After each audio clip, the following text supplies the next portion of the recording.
On va changer de registre cette fois-ci, docteur Kodjo. Que savez-vous de l'audit du fichier électoral normalement en cours? Nous avons eu vent de quelques dissensions au sein du comité de supervision relative au recrutement du personnel d'appui. Quelle impression vous laisse cette image que nous donnent nos aînés? À nos aînés, vous avez dit?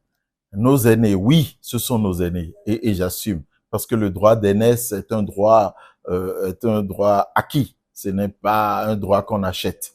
Donc, nos aînés, oui. J'espère qu'ils réussiront à faire l'audit de la liste électorale avant la date butoir. Parce que l'audit doit se faire avant une date donnée, la date à laquelle l'ANIP va transmettre la liste à la Sénat. Donc, j'espère qu'ils le feront.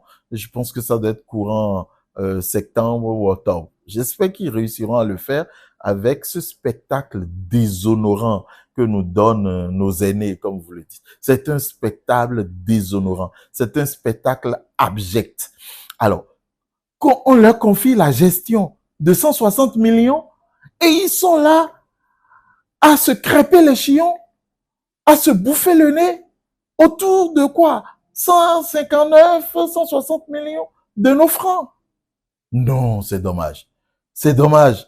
Parce que, alors, moi, je pense que, normalement, si ceux qui les ont désignés pour coordonner cette affaire-là ne sont peut-être pas de mèche avec eux, on devrait les virer tous. Il faut les virer. Ils sont des incapables. Il faut les enlever de là. Pour recruter juste une secrétaire, pour recruter quoi? Une PRMP? On est là à se bouffer le nez. À cet âge-là, évidemment. Mais le plus choquant dans cette histoire, mais c'est que ça tourne autour de Jean-Baptiste Elias. Jean-Baptiste Elias qui veut nous donner des leçons de gouvernance, qui estime que quand on ne fait pas la lutte contre la corruption comme lui veut, personne ne lutte contre la corruption. Soit dit en passant, nous avons reçu un rapport dernièrement où le Bénin a été surclassé en termes de lutte contre la corruption. Nous avons reçu la commission au Bénin pendant 3 ou 4 jours et les gens ont travaillé, ils ont vu ce que nous sommes en train de faire et nous sommes en train de le faire sans Jean-Baptiste Elias. Mais il est là tout le temps à pérorer, à dire que sans lui, rien de bon ne se fait. Mais voilà ce monsieur qui nous vend la bonne gouvernance, mais qui est là à créer une situation de banalité autour de 160 millions qu'on lui dit de jeu. Moi, franchement, c'est décevant. C'est décevant parce que ces aînés-là, pour moi, franchement, c'est pas normal. Alors, Jean-Baptiste Elias, puisque c'est de lui qu'il s'agit, qui nous dit qu'il est le monsieur propre. Je vous fais remarquer qu'il n'a jamais rien géré dans ce pays. Rien du tout. Il n'a jamais rien géré. Et puis, c'est la première fois qu'on lui donne 160 millions à gérer. Et puis, ça y est, c'est le tollé. C'est dans la rue. Ils sont en train de se crier dessus, de se manger le nez. Est-ce que c'est normal, ça? Alors, il n'a jamais rien géré, c'est vrai. Il a géré quoi? Le FONAC. Le FONAC. Et même là, encore, il ne nous donne pas un exemple de bonne gouvernance. Pas du tout. Pas du tout. Parce que moi, je sais pas, ça fait 30 ans ou ça fait 25 ans, 30 ans ou 35 ans que j'entends Jean-Baptiste Elias diriger le FONAC.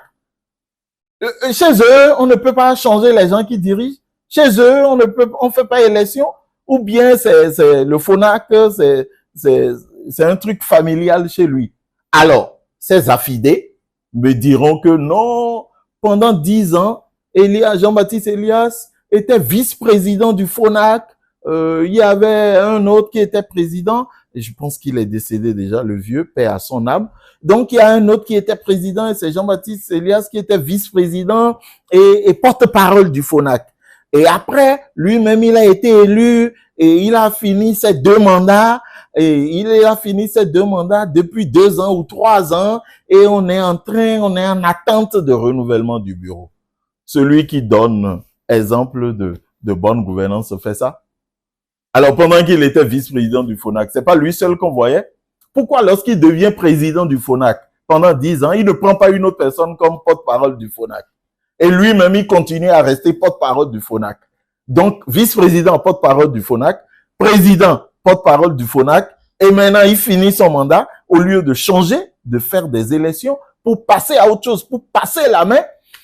Il est encore là depuis 2 ans ou 3 ans, il s'installe, et vous me dites que ces gens-là donnent un exemple de bonne gouvernance. Non, pas du tout. Moi, je pense que le président Talon a très bien fait d'avoir écarté ces individus-là pour que nous puissions voir clair dans la lutte contre la corruption, et la lutte contre la corruption est en marche. Mais ceux-là, il faut les virer, il faut les sortir de là. Ils ne sont plus dignes de diriger l'audit du fichier électoral. Ils ne sont plus dignes de le faire. Il faut les enlever de là parce que ils nous ont donné un très mauvais exemple, un exemple dégoûtant. Et ça, il faut avoir le courage de le dire. Il faut virer tous ces gens-là pour que nous voyons clair, pour que nous avancions, parce que ce pays est en train d'avancer. Ce pays est sur une nouvelle pente. Je vous remercie.